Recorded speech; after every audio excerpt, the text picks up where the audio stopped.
misteriosas esferas de luz vistas nos céus noturnos. Nunca vi nada se mover tão rápido. Nunca na minha vida vi algo se mover tão rápido. Quero dizer... Serão um fenômeno raro da natureza ou outra coisa? Vi essas criaturas me olhando de cima e aí desmaiei. Explore as possibilidades na Semana da Invasão Extraterrestre. Grandes esferas de luz.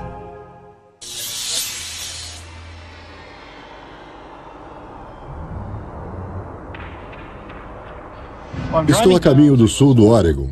Recebi um telefonema sobre uma aparição que um casal jovem viu recentemente. Parece que era uma luz incomum, movendo-se irregularmente no céu à noite. O que é mais incomum sobre essa aparição é que o evento durou umas 3 horas, um tempo considerado longo para uma aparição de OVNI. Acho que a única maneira de determinar com exatidão o que houve é me encontrar com eles e rever todos os detalhes. E é claro, o mais importante, ver que tipo de pessoas eles são.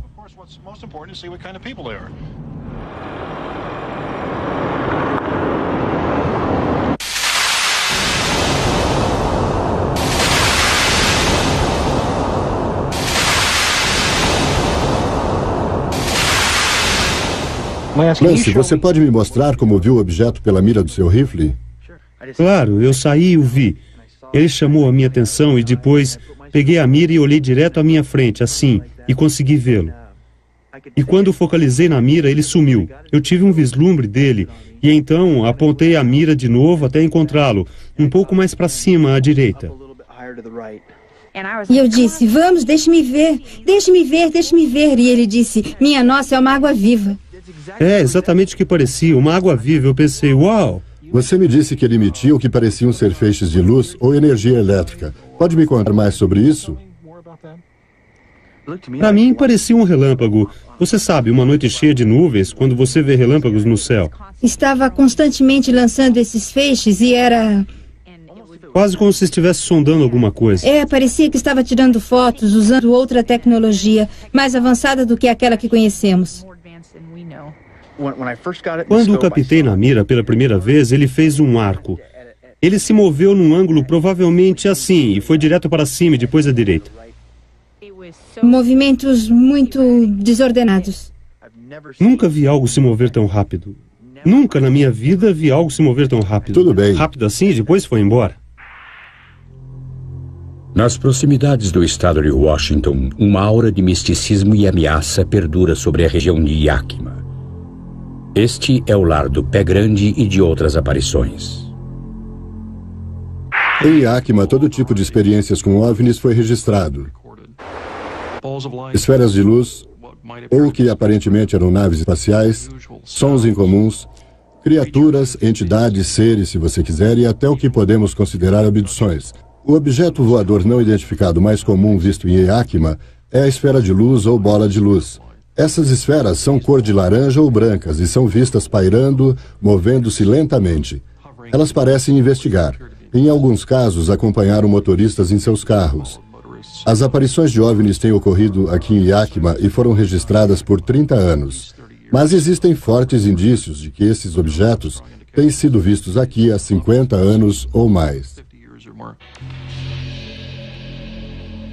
Existe um ótimo registro de aparições na reserva Yakima, porque os sentinelas de incêndios registram qualquer luz incomum no caso dela provocar um incêndio. Eles não veem apenas fogo e fumaça. Eles veem esferas de luz no ar.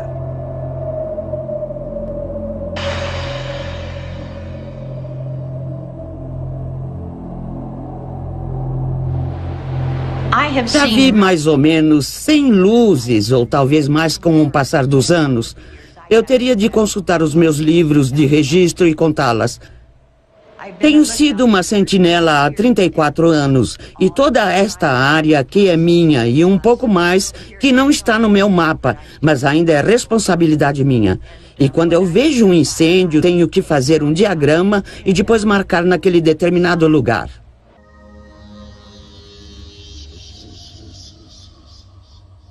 Stella Washington viu luzes estranhas em muitas ocasiões.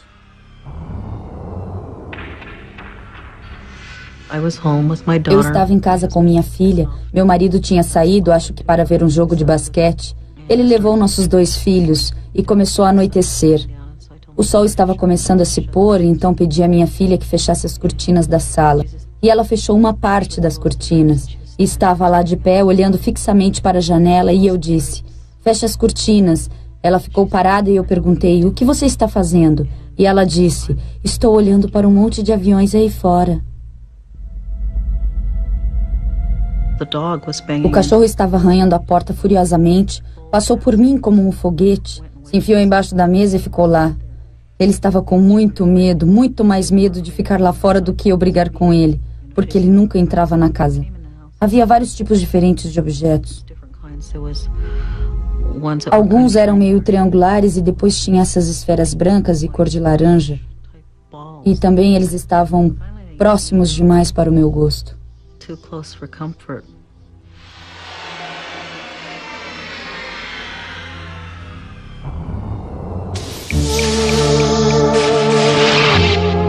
Onde você acha que a maioria das abduções extraterrestres ocorre? No jardim, no carro, na cama à noite. Descubra a resposta quando voltarmos com mais Semana da Invasão Extraterrestre. Segundo o porta-voz da General Motors Corporation, Jeff Rogner, 98% de todas as abduções extraterrestres ocorrem dentro de um automóvel. E agora, a Semana da Invasão Extraterrestre continua. Aparições de luzes estranhas surgem pelo mundo, de Yakima à Escandinávia, Austrália e Bretanha. Câmeras de segurança neste shopping center no norte da Inglaterra registraram uma esfera de luz por 30 minutos. Ela voou em volta do edifício e foi capturada por 3 câmeras. O que as pessoas em Yakima e outros lugares estão vendo? Talvez o começo de uma resposta possa ser encontrado na Nova Inglaterra do século XVIII. Um dos meus primeiros interesses no campo das anomalias foi no escuro dia de 19 de maio de 1780, época na qual a costa nordeste, a costa da Nova Inglaterra, na América do Norte, subitamente ficou escura. Começou a ficar escuro logo pela manhã e ao meio-dia estava tão escuro que as pessoas precisavam de velas e lampiões. Havia sons estranhos e fantasmagóricos e flashes esverdeados, e as pessoas acharam que era o fim do mundo. E eles imploravam aos homens da iluminação, nome dado aos cientistas, que explicassem o fenômeno. Este incidente inspirou Persinger a investigar estranhos relatos de aparições de OVNIs. Ele plotou 6.000 eventos bizarros por localização e ano e depois comparou os relatos com fenômenos de grande energia, como tornados, furacões e terremotos.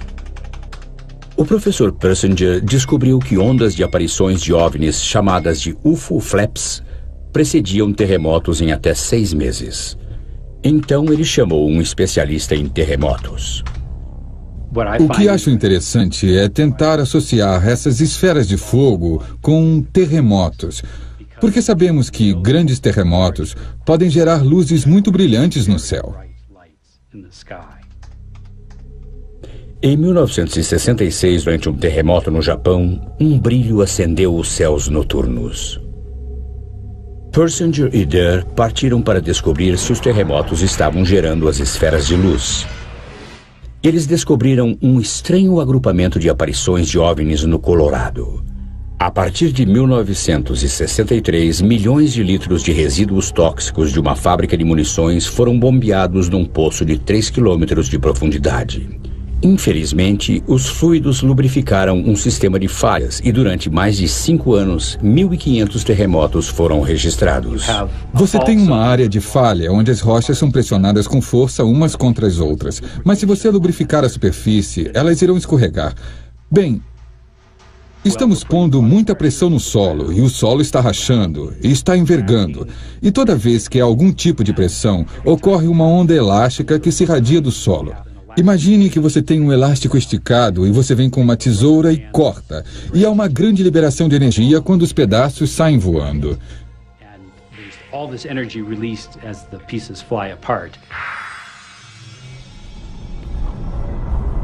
Uma lenta ondulação de pequenos tremores afastou-se do ponto de injeção. Ele viajou a velocidades entre 48 e 129 km por mês. E logo antes dos terremotos alcançarem um município, um surto de luzes de OVNIs foi relatado. Então seria injeção de fluido, tensão, relatos de OVNIs e terremotos, nesse ciclo repetitivo. As luzes dos OVNIs e os terremotos poderiam estar ligados? É possível, pois a luz pode ser criada pelas rochas. Triboluminescência significa luz produzida por atrito, o esfregar de duas superfícies. Muitos minerais produzem esse fenômeno, mas um dos mais conhecidos é o quartzo. Eu tenho um pouco de quartzo aqui, com o qual eu vou demonstrar isso.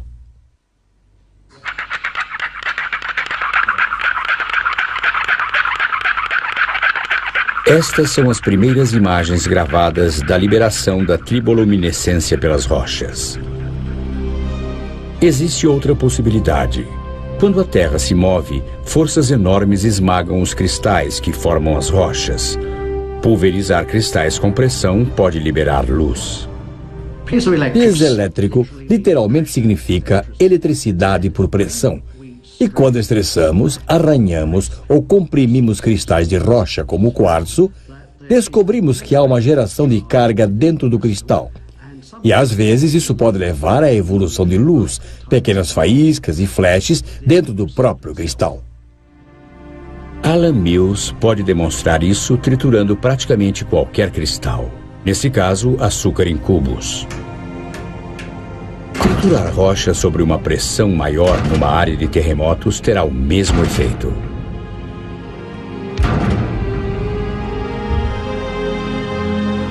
Na escuridão total, câmeras captam o flash de luz liberado do cubo de açúcar. Mas existe um problema. Ninguém sabe como essa energia poderia viajar nas profundezas da Terra e se tornar uma esfera de luz flutuante. E mais, existem aqueles que sentem que a teoria de Persinger e Dare sobre as esferas de luz precederem os terremotos é falha.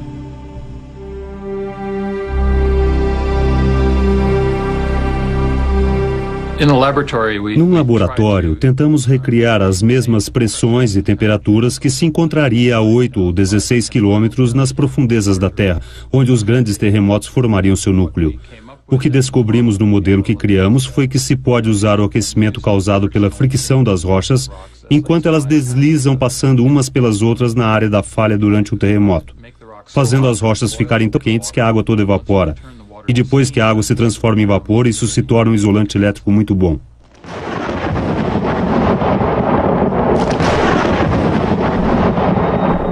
O Dr. Lochner diz que esse vapor armazena cargas elétricas como uma tempestade de raios sob o solo. A própria área de falha fornece um conduíte para a carga elétrica para ir direto até a superfície da Terra.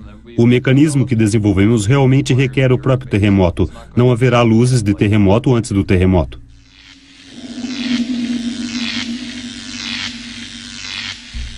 Se as luzes estão ligadas aos tremores antes ou depois, isso explica os OVNIs vistos em Yakima.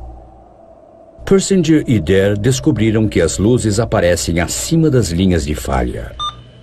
Isso é por mês, as faces. Aí vamos nós. Esses são relatos de OVNIs ao longo de uma direção. Uma série vem na outra direção e depois um terremoto pode ser previsível bem no meio. Ali está o asterisco. Descobrimos que essas esferas de luz subitamente se tornaram mais intensas e mais frequentes durante os mesmos meses, quando houve um aumento na atividade dos terremotos na vizinhança. Também descobrimos outra coisa, que seja o que for que dispara esses processos é muito sutil. Descobrimos que se havia um estresse que estivesse pronto para produzir um terremoto, as esferas de luz chamadas de relatos de OVNIs eram comuns. Mas se houvesse um impacto geomagnético repentino, um grande aumento de atividade geomagnética, então o fenômeno era mais intenso. Um aumento na nossa atividade geomagnética pode ser causado pelo vento solar, um feixe de partículas carregadas que é liberado pelo Sol. Quando esse vento nos atinge, o campo magnético da Terra é distorcido.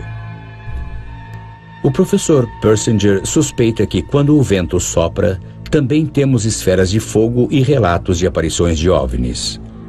Entretanto, a pesquisa que Persinger e Dare fazem de terremotos não explica todos os contatos imediatos com OVNIs. A teoria de estresse tectônico para explicar OVNIs foi criada para tentar responder à pergunta: por que tantas dessas esferas de luz foram vistas em Yakima? Mas isso se misturou com aparições de esferas de luz que acabaram sendo outros objetos. Também houve contatos imediatos. Nós, propositadamente, excluímos aparições do tipo contato imediato. O que pode ser uma nave espacial lá aparentam ser abduções. A maior história que poderia acontecer. Terra contra discos voadores. Viajaram 402 milhões de quilômetros, a Guerra dos Mundos.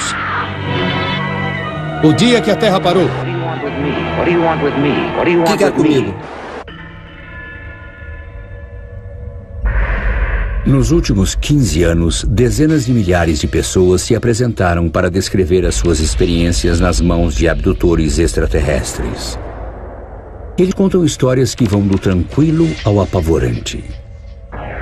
Mensagens de boa vontade, exames médicos horríveis e a retirada de fetos e bebês híbridos. Algumas pessoas afirmam que foram abduzidas enquanto dirigiam, outras enquanto dormiam. Um dos mais famosos e convincentes casos ocorreu mais de 20 anos atrás no Arizona. Meu nome é Travis Walton. No momento sou um comprador. Eu trabalhava nestas florestas como lenhador em 1975. Meu nome é Michael Rogers e em 1975 eu era lenhador bem neste local. Eu era chefe de equipe de um grupo de rapazes do qual Travis Walton era membro.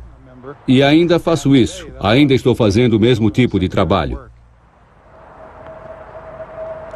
Tínhamos acabado o trabalho e carregado as serras elétricas e outras coisas na traseira do carro, quando vimos uma luz estranha vindo pelas árvores. Só luz vindo pelas árvores. Quanto mais olhava, mais estranho era. Um dos caras lá atrás gritou: "É uma nave espacial." Travis saltou da caminhonete para olhar mais de perto. Enquanto corria na direção dela, percebia que não se afastava. Era um objeto grande e iluminado, um objeto em forma de disco, um OVNI. Um disco metálico pairando ali a menos de 30 metros de distância. A cor do objeto era meio dourada, como a cor do metal saindo de uma fornalha, sabe? A cor do aço derretido. Não era uma bola enevoada de gás brilhante visto à distância. Era um objeto mecânico claramente definido. Me impressionou por ser bastante perfeito e muito lindo. Ele meio que tinha um efeito retumbante, fazia você tremer por dentro. Ele tinha poder, mas estava quase abaixo do limiar da audição. Num certo momento, a coisa começou a se mover e começou a fazer mais barulho, e começou a sacudir e subiu um pouco. E o pessoal da caminhonete estava gritando para mim: "Pare, o que está fazendo? Afaste-se dessa coisa." E essa coisa, nesse momento, estava fazendo muitos sons estranhos. E então comecei a pensar no que eu estava fazendo. Ele se agachou atrás de um tronco. Mergulhei para me proteger. Dava para ver a caminhonete balançando e dava para sentir. E eu podia sentir isso pelo volante que estava balançando. E foi aí que as coisas ficaram complicadas. E eu me decidi naquele momento: eu vou sair daqui. Então eu me levantei para ir. Esse feixe saiu dessa coisa como um feixe brilhante e azulado de alguma espécie e o acertou no meio do peito e na área da cabeça. E bem, algo me atingiu. Só por um momento foi como se me cegasse. Não consegui enxergar por um segundo. Era como uma explosão detonando na frente dele. Ela o lançou para trás. Parecia um pouco uma explosão física, também parecia um pouco um choque elétrico. E ele aterrissou ali. E eu desmaiei. Foi aí que eu pisei fundo.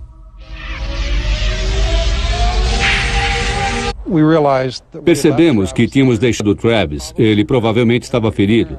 Aparentemente ele estava ferido. Se não estivesse morto, ele certamente estava ferido. Em certo momento, todos descemos do carro e ficamos discutindo sobre isso. Ficamos olhando para trás e falando. E cerca de 10 ou 15 minutos depois dessa conversa, finalmente decidimos que era melhor voltar lá. Eu recobrei a consciência muito lentamente. Eu ia e voltava. Eu não sabia onde estava. Estava muito desorientado. Ficava acordando e desmaiando. Eu acabei me lembrando do que tinha acontecido, de ter andado até o objeto e ser atingido por alguma coisa. Então, concluí que tinha sido ferido e que eles tinham me levado para um hospital. E era onde eu estava.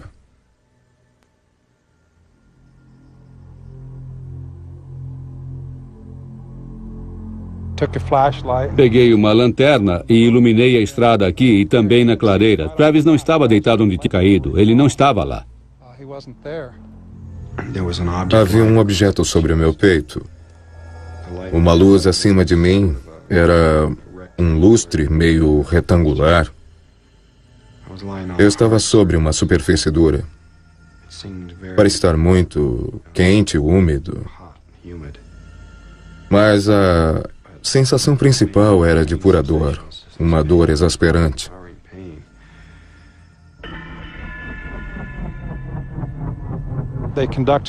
Eles realizaram uma busca de 4 dias, começando no dia seguinte e pelos 3 dias seguintes.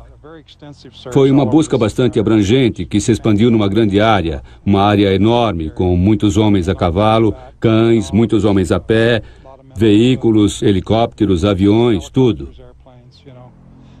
Não achamos nenhum traço dele. Nenhum traço de Travis.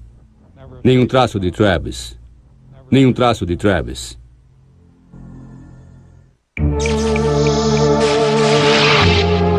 Segundo o renomado cético Philip Klass, o que poderia provar as abduções extraterrestres? Você saberá a resposta quando voltarmos com a Semana da Invasão Extraterrestre. Se alguém que fosse abduzido por extraterrestres trouxesse uma ferramenta ou artefato extraterrestre de volta, poderia transformar o cético Philip Klass num crédulo. Voltamos agora com a Semana da Invasão Extraterrestre. Quando eu finalmente consegui focalizar meus olhos, eu podia ouvir os sons de movimentos à minha volta. Eu sabia que havia alguém lá, mas no início presumi que eram médicos, pessoas trabalhando para cuidar de mim. Mas quando a minha visão finalmente ficou clara, vi essas criaturas de pé me olhando e então eu desmaiei. Eu soube instantaneamente que não estava num hospital e eu desmaiei. Elas vieram na minha direção. Comecei a gritar com elas e agarrei um objeto e as ataquei com ele, gritando. Todos pararam simultaneamente. Estenderam as mãos e depois, de uma vez só, os 3 se viraram e deixaram a sala. E ali na porta estava o que eu imediatamente reconheci como sendo uma pessoa, um ser humano. Ele me levou rapidamente por um corredor até uma sala onde havia algumas outras pessoas esperando. Pessoas que se pareciam com ele. Me levaram até uma mesa e me colocaram sobre ela. E eu comecei a ter grandes apreensões do tipo, eu estou sendo resgatado ou o que realmente vai acontecer aqui? Um deles colocou uma máscara sobre o meu rosto. O que se parecia com uma máscara de oxigênio. E eu tentei agarrá-la e afastá-la. E eu consegui pôr a minha mão nela, mas não consegui tirá-la antes de perder a consciência.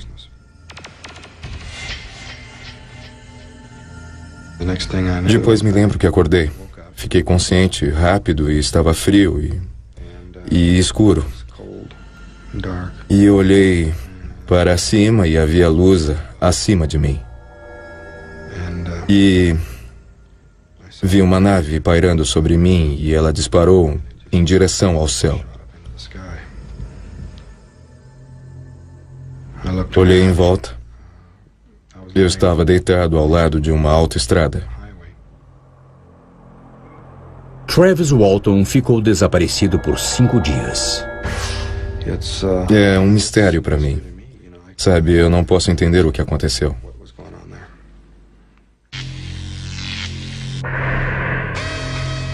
O que faz as abduções serem difíceis de ignorar é a grande semelhança das experiências descritas. Mesmo nos mais antigos relatos de OVNIs, as pessoas percebem que haviam semelhanças consideráveis nas histórias. O que eu descobri, através desse estudo comparativo, é que havia uma grande semelhança entre as histórias. A maioria começa com uma captura, vão para os exames e, em ocasiões muito raras, têm uma espécie de experiência espiritual. Também há muita semelhança no conteúdo, na descrição dos seres, nas descrições da própria nave, nos sentimentos e sensações e efeitos estranhos que as pessoas relatam. Tudo é extremamente semelhante de uma história para outra. A sequência de eventos manter-se tão regular é bastante peculiar, dado o fato de que essas histórias são longas e bizarras. Seriam excelentes oportunidades para as pessoas simplesmente remontarem alguns dos episódios ou alguns dos eventos dentro de um episódio, mas isso raramente acontece. Abduzidos relatam que os seus raptores extraterrestres vêm de vários sistemas estelares e sóis distantes.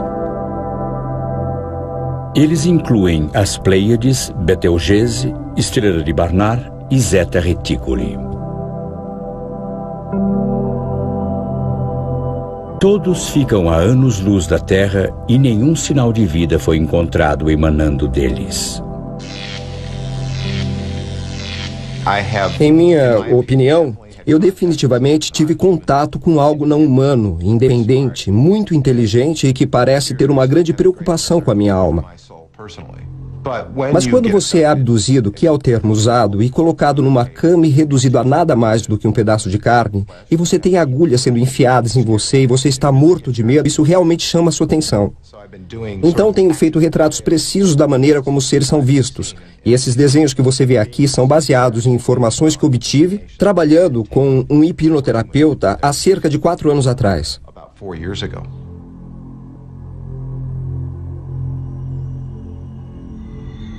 Então, por que as várias raças extraterrestres escolhem diferentes partes do mundo para ir?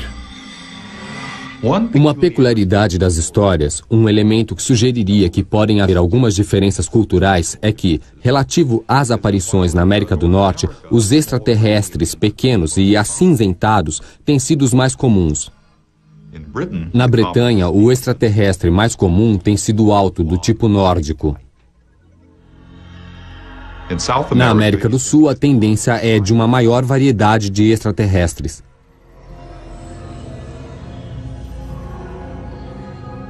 Mas essas imagens poderiam ser geradas apenas pela mente? O cérebro é um órgão eletromagnético onde ocorrem bilhões de pulsos elétricos a cada segundo. Se algo interfere com esses sinais, todo tipo de coisa estranha pode ocorrer.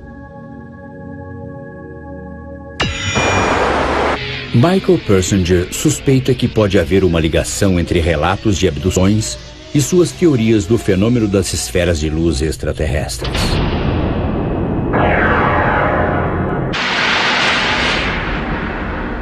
As questões da relação entre as luzes da Terra, fenômenos luminosos e experiências de abduções está se sobrepondo apenas marginalmente. A grande maioria dessas esferas de luz que são vistas à distância são um fenômeno físico ligado ao estresse dentro da crosta terrestre. Os pouquíssimos casos onde as pessoas correm até as luzes e têm experiências bastante previsíveis, esses indivíduos estão realmente sendo estimulados pelas esferas de luz. E no caso recente do fenômeno de abduções, onde alegadamente milhares de pessoas têm sido visitadas em seus quartos, há muito mais um problema neurológico do que um problema geofísico.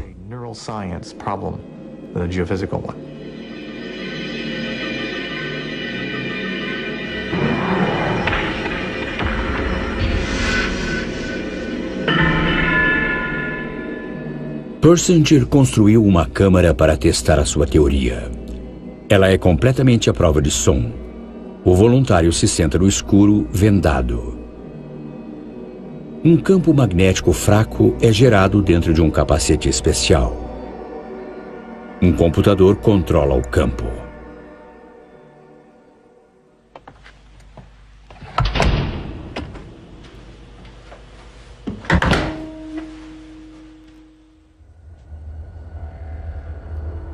Persinger varia a forma da onda eletromagnética transmitida para o cérebro. Ela gera diferentes tipos de experiências místicas. As coisas que as pessoas relatam na câmara quando têm suas experiências são amplificadas pela aplicação desses campos magnéticos complexos e fracos, criando sensações de um tubo em movimento, sensações de flutuação numa caverna, sensações de desprendimento. Eles sentem que há outra mente falando pela mente deles. Há sensações de estarem girando e sentindo vibrações no corpo, como se algo estivesse se movendo através dele. Têm experiências de memórias repentinas, memórias intensas da infância, e podem até não ser memórias da infância, mas é assim que são rotuladas. Já tivemos casos em que uma pessoa sente que está morrendo e pode ver uma luz branca, e podemos produzir isso com um determinado tipo de padrão de campo magnético. Essas experiências provavelmente são muito comuns. Provavelmente dos 6 bilhões de cérebros que existem nesse planeta, a maioria teve alguma coisa do gênero, mas temos uma cultura que nos diz como explicar o fato. Se você está no laboratório com pessoas em quem confia, então a experiência de uma sensação de presença, mesmo se ela for subversiva e assustadora, será vista nesse contexto. Como uma voluntária disse, eu sei que não havia ninguém na câmara comigo porque ouvi a porta se fechar ou senti a porta se fechar, mas ainda assim eu sabia que havia alguém na sala comigo. Um outro voluntário sentiu essa presença. Eles sentiram alguma coisa puxando a sua perna, mas sabiam que não podia ser. Então rotulam como uma experiência que atribuem ao campo, porque sabiam que estavam em um experimento. Mas se você pegasse essa mesma experiência quando estivesse sozinho à noite no seu quarto e o rótulo cultural é o de uma abdução alienígena, como você a interpretaria? O professor Persinger pode criar aparições usando campos magnéticos fracos. Mas como eles podem ser gerados fora do laboratório? Todos vivemos banhados por uma forte radiação eletromagnética. Ela vem de fontes à nossa volta. O investigador de fenômenos paranormais, Albert Budden, ligou experiências de abduções alienígenas a campos elétricos. Ele pesquisa a radiação eletromagnética emanada pelas linhas de alta tensão, ondas de rádio e outras fontes de energia. Os abduzidos podem ser particularmente sensíveis. Budden investigou 50 casos. Os abduzidos partilham de um fator comum. Descobri que esses abduzidos sofreram uma coisa chamada grande evento elétrico quando foram atingidos por raios ou estiveram perto de raios, ou sofreram uma grande eletrocução, e isso mudou os corpos permanentemente. Sofri um choque elétrico. Não foi o bastante para eu ser hospitalizada, mas me atirou para o outro lado do quarto. Recebi o choque antes de ter qualquer contato com chamados extraterrestres. Se você analisar essas pessoas, elas quase que invariavelmente tiveram um longo histórico de experiências estranhas, às vezes remontando à sua infância. E a sua experiência de abdução é apenas uma em toda uma gama de experiências que elas tiveram em toda a sua vida. Experiências com OVNIs extraterrestres, humanoides, coisas mediúnicas acontecendo. Mas essas não são pessoas comuns, são hipersensíveis a esses campos. Esses campos não afetam a maioria das pessoas. Fenômenos elétricos, a TV se ligando e desligando sozinha, o vídeo ligando sozinho durante meia hora. Se eles então passam a morar no que se chama de grande campo eletromagnético, eles irão começar a ter todo tipo de sensação. Eles de repente verão uma luz brilhante, que é um estímulo do córtex visual. Nessa vizinhança existem transmissores de micro-ondas, radiotransmissores, subestações elétricas. Parece que virtualmente temos de tudo.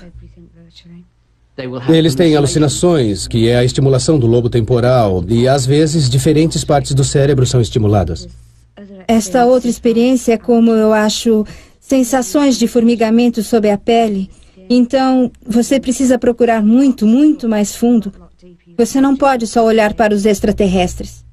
Muito frequentemente, essas experiências parecem sonhos, e pesquisadores que estão muito ansiosos para forçar o aspecto extraterrestre nisso filtram todos esses absurdos. Controles pilotando naves espaciais, gnomos de jardim levando testemunhas para áreas fechadas, um cachorro deitado dentro de um disco voador acarpetado. Essas coisas ocorrem repetidamente, e é bastante óbvio para mim que a fonte dessas imagens vem do inconsciente humano em vez da zeta reticuli. Eu realmente acreditava que a experiência tinha ocorrido. Levei cerca de 2 anos para conseguir pensar logicamente sobre isso e ver de maneira lógica.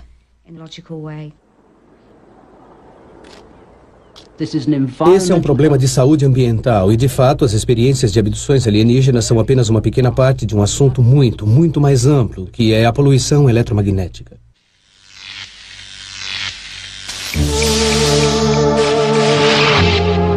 Quantas pessoas relataram ter presenciado a abdução extraterrestre de Travis Walton? A resposta depois do intervalo. Você está assistindo a Semana da Invasão Extraterrestre. A teste de Travis Walton foi testemunhada por 6 de seus colegas de trabalho. Pouco depois do incidente, 5 desses homens passaram por testes no detetor de mentiras. E agora, vamos voltar à Semana da Invasão Extraterrestre. Praticamente todos os relatos de abdução são relembrados sob hipnose. Mas até que ponto a hipnose é confiável?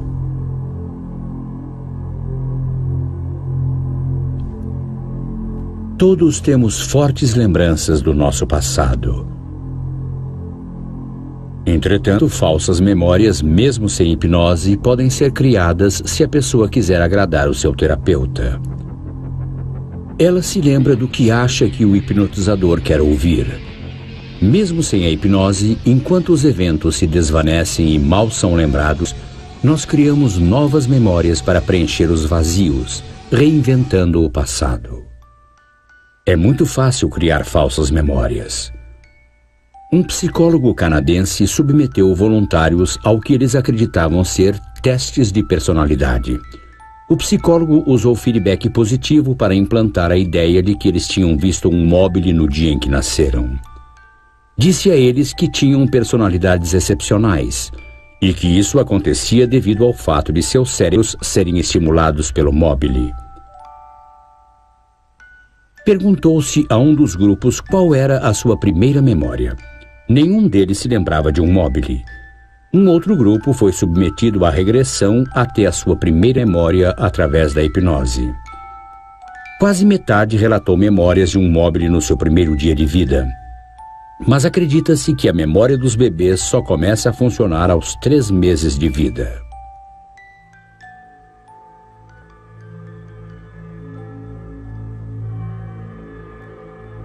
A grande maioria das abduções é lembrada sob hipnose por pessoas que estavam sozinhas naquela hora. Ainda assim, existem casos de abduções múltiplas. E casos como o do policial Alan Godfrey, onde testemunhas oculares adicionais corroboraram a história. Enquanto me aproximava desse objeto, tornou-se evidente que o que eu estava olhando não era algo que eu normalmente encontraria nas primeiras horas da manhã em Todmorden, sabe? 3 outros policiais relataram ter visto um OVNI no céu naquela noite. Era uma coisa construída, não era uma alucinação, era real. Esse objeto tinha 6 metros de largura, tinha 4,30 metros de altura. Tinha o formato de diamante, a metade inferior dele girava, a metade superior estava parada. Tinha uma série de janelas escuras ou poderiam ser painéis. Sob hipnose, ele descreveu a sua abdução pelos extraterrestres. Nesse quarto havia um humanoide muito alto, por falta de palavra melhor. Ele tinha entre 1,83 m e 2 metros, muito alto, magro e de barba. Ele vestia uma touca cirúrgica e estava com seu avental branco. O que aconteceu depois foi que pediram para que eu subisse na cama.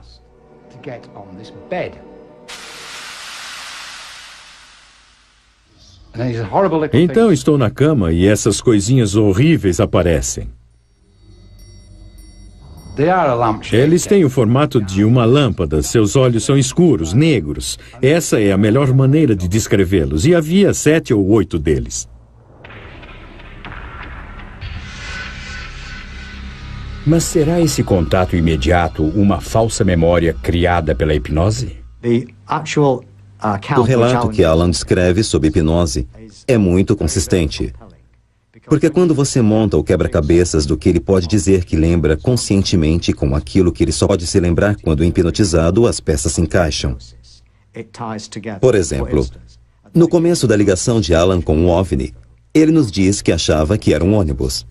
Ele percebeu imediatamente, olhando de novo, que não era um ônibus, e decidiu seguir em frente e dar uma olhada de perto.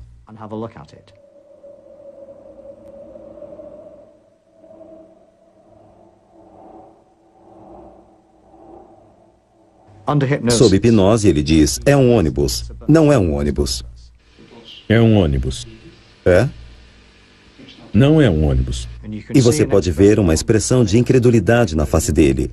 Ele não acredita no que está vendo. É como um disco voador. Muitos acham que Alan Godfrey foi manipulado pelo hipnotizador ou influenciado por ele ou por mim. Isso não é verdade. Todos os médicos que consultei, na verdade, nenhum deles acredita em OVNIs. Eles estão intrigados com a experiência da testemunha. Eles não têm uma explicação para ela. Mas eles não acreditam em OVNIs. Esses médicos, pode-se dizer, estão entre a testemunha e eu. Jesus tem uma luz. Uma luz brilhante. Fora o fato dos médicos estarem realizando a maior parte do interrogatório sem usar perguntas dirigidas, em pelo menos 2 ocasiões, Alan Godfrey se rebelou e se recusou a responder a mais questões. Numa ocasião, ele quase saiu do estado hipnótico e disse, não vou responder essa pergunta. Não vou responder essa pergunta. Por que você não vai responder? Porque quando penso nisso, dói. É preciso dizer que quando Alan Godfrey fez sua experiência e submeteu-se à hipnose, os relatos de abduções alienígenas eram virtualmente, se não completamente desconhecidos no Reino Unido. Eu certamente nunca tinha ouvido falar neles, nem conheço alguém que tenha. A hipnose parece ser a única ferramenta, pelo menos é a única ferramenta de que tenho conhecimento para sondar memórias ausentes ou confusas. Não é um método à prova de falhas, mas se não tivesse sido usado, o aspecto da abdução de todas as experiências de amnésicos em todo o mundo nunca teria vindo à luz. São robôs. Não são humanos. Eu honestamente acredito que o que me aconteceu sob hipnose realmente aconteceu. Alguns abduzidos, como Alan Godfrey, não são convencidos pelas várias tentativas de desacreditar as memórias que eles relembram sob hipnose. Além disso, o que explica a profusão de relatos sobre extraterrestres que deixaram marcas estranhas nos corpos de seus abduzidos? Eu acordo com ferimentos no meu corpo que não posso explicar. Eu não posso explicá-los. Eu não quero encontrar uma coisa no meu corpo e dizer, puxa, será que os extraterrestres puseram aí? Eu quero saber com certeza. Então, quando eu vou para a cama, muita consciência do que está no meu corpo. Então, acordar com um corte de 10 centímetros vindo do nada sob o seu pijama, na sua perna e que queima é uma grande incógnita. Isso me acontece com bastante frequência. A outra coisa que acontece, é claro, é que você fica com essas marcas triangulares, das quais você tanto ouve falar. É real. As pessoas realmente ficam com isso. Eu fico com elas, e o que é fascinante sobre isso é que elas são idênticas àquelas que outras pessoas estão recebendo. Você olha para as minhas fotografias de ferimentos corporais e eles se parecem com os de todo mundo. Também existem relatos de implantes. Um abduzido até pagou por uma cirurgia para ter um deles removido. Jesse Long acredita ter sido abduzido quando criança e que algo foi implantado na sua perna. Eles não parecem estar preocupados comigo quando estou na mesa gritando e berrando e querendo sair dali, porque essas experiências não são nada agradáveis. São uma das coisas mais assustadoras que você poderia experimentar. Daqui está. Aí está. Um fragmento triangular. Nossa. Se você quiser, eu o coloco na pele assim ao lado dele. Agora deixa eu limpar o sangue. Esta é uma foto minha sentado na varanda. Dá para ver a marca na minha perna onde o objeto foi inserido. O objeto sempre doeu nesses 34 anos. Quero dizer, eu tinha de usar as minhas meias abaixo dele. Aqui está a grande ponta reta e depois a extremidade, que agora está aqui. Então, juntando os dois, temos um fragmento triangular. Micrografias eletrônicas mostram que é apenas vidro comum, não contendo nenhum elemento estranho ao nosso planeta. É silício, magnésio, zinco, prata e cálcio. Recentemente mandei analisar mais detalhadamente. Encontraram titânio. Além disso, também encontraram enxofre, 24% de enxofre.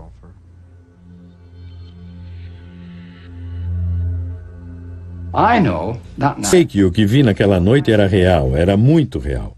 Agora, o que eu não sei é o que era e de onde veio.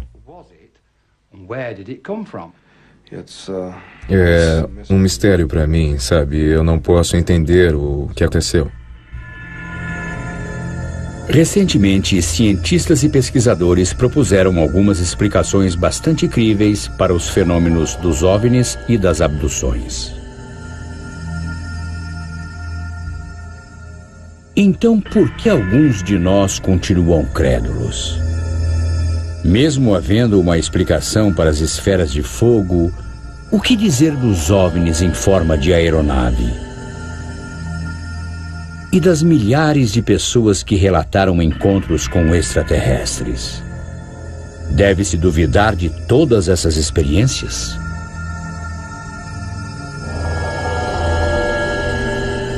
Talvez exista uma parte de nós que realmente quer acreditar que não estamos sozinhos.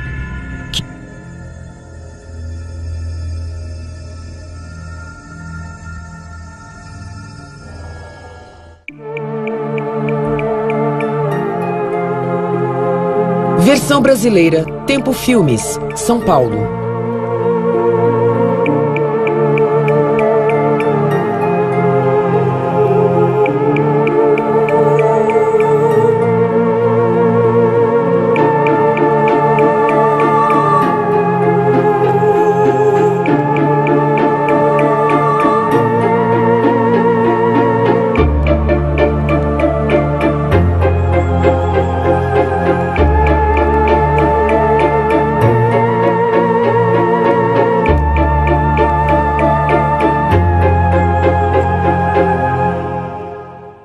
Este segmento é apresentado.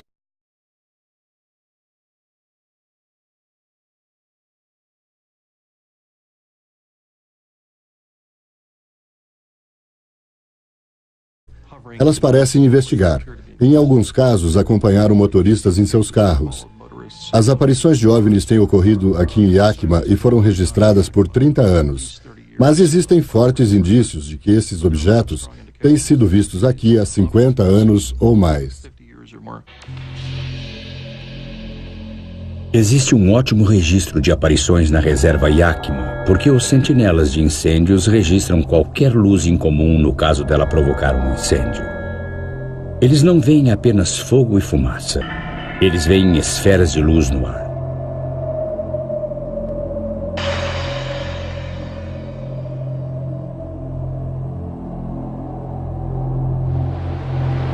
Já vi mais ou menos 100 luzes, ou talvez mais com o passar dos anos. Eu teria de consultar os meus livros de registro e contá-las. Tenho sido uma sentinela há 34 anos, e toda esta área aqui é minha, e um pouco mais que não está no meu mapa, mas ainda é responsabilidade minha. E quando eu vejo um incêndio, tenho que fazer um diagrama e depois marcar naquele determinado lugar.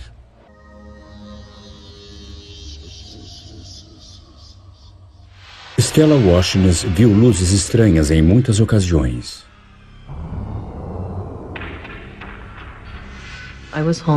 Eu estava em casa com minha filha. Meu marido tinha saído, acho que para ver um jogo de basquete. Ele levou nossos 2 filhos e começou a anoitecer. O sol estava começando a se pôr, então pedi à minha filha que fechasse as cortinas da sala. E ela fechou uma parte das cortinas. E estava lá de pé, olhando fixamente para a janela, e eu disse: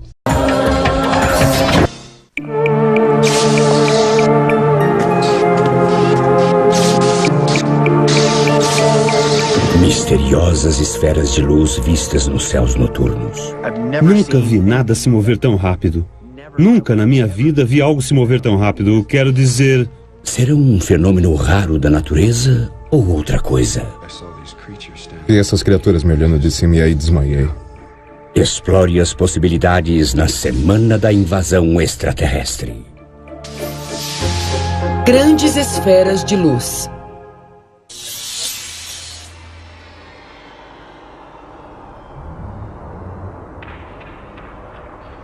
Estou a caminho do sul do Oregon. Recebi um telefonema sobre uma aparição que um casal jovem viu recentemente. Parece que era uma luz incomum, movendo-se irregularmente no céu à noite. O que é mais incomum sobre essa aparição é que o evento durou umas 3 horas, um tempo considerado longo para uma aparição de OVNI. Acho que a única maneira de determinar com exatidão o que houve é me encontrar com eles e rever todos os detalhes. E é claro, o mais importante, ver que tipo de pessoas eles são.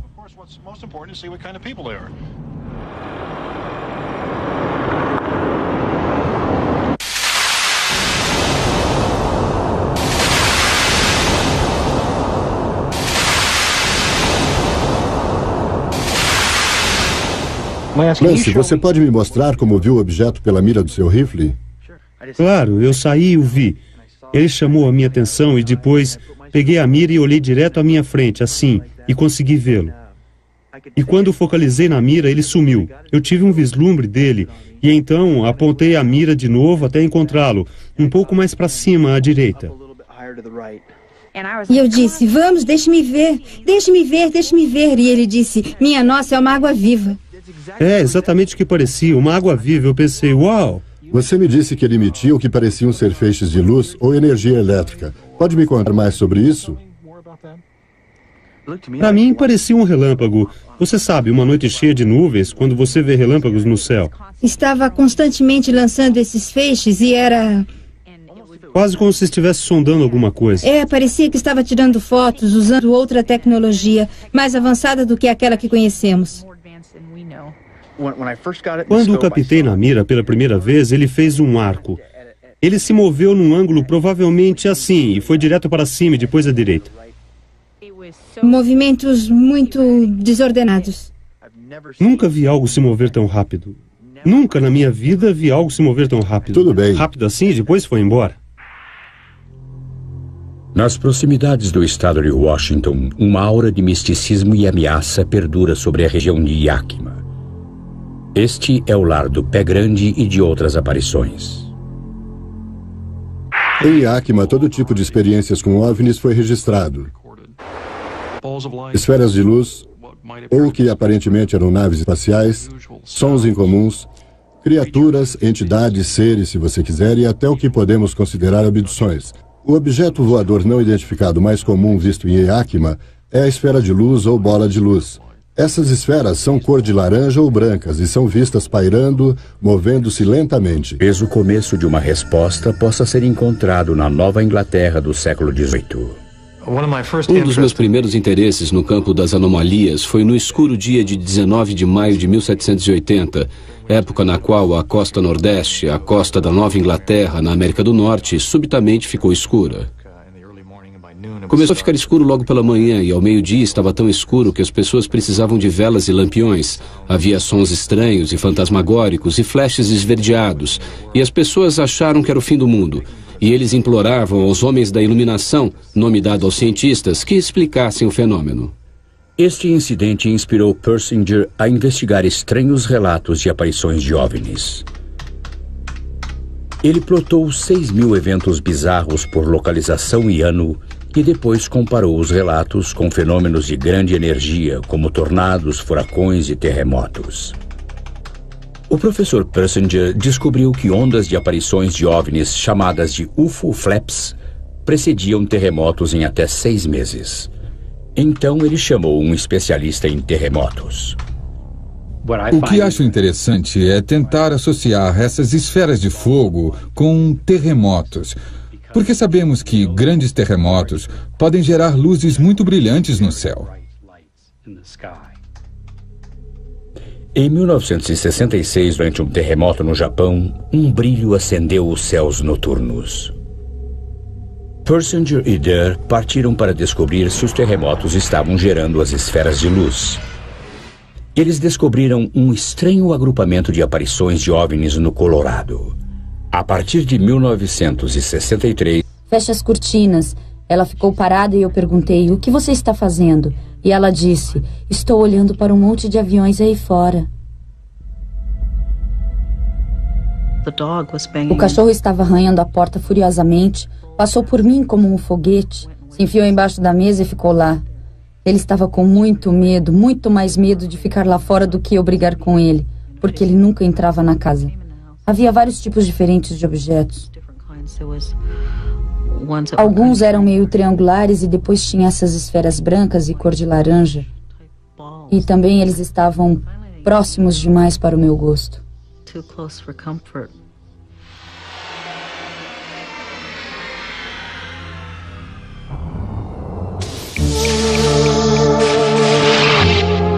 Onde você acha que a maioria das abduções extraterrestres ocorre? No jardim, no carro, na cama à noite? Descubra a resposta quando voltarmos com mais Semana da Invasão Extraterrestre. Segundo o porta-voz da General Motors Corporation, Jeff Rogner, 98% de todas as abduções extraterrestres ocorrem dentro de um automóvel. E agora, a Semana da Invasão Extraterrestre continua. Aparições de luzes estranhas surgem pelo mundo, de Yakima à Escandinávia, Austrália e Bretanha. Câmeras de segurança neste shopping center no norte da Inglaterra registraram uma esfera de luz por 30 minutos. Ela voou em volta do edifício e foi capturada por 3 câmeras. O que as pessoas em Yakima e outros lugares estão vendo? Talvez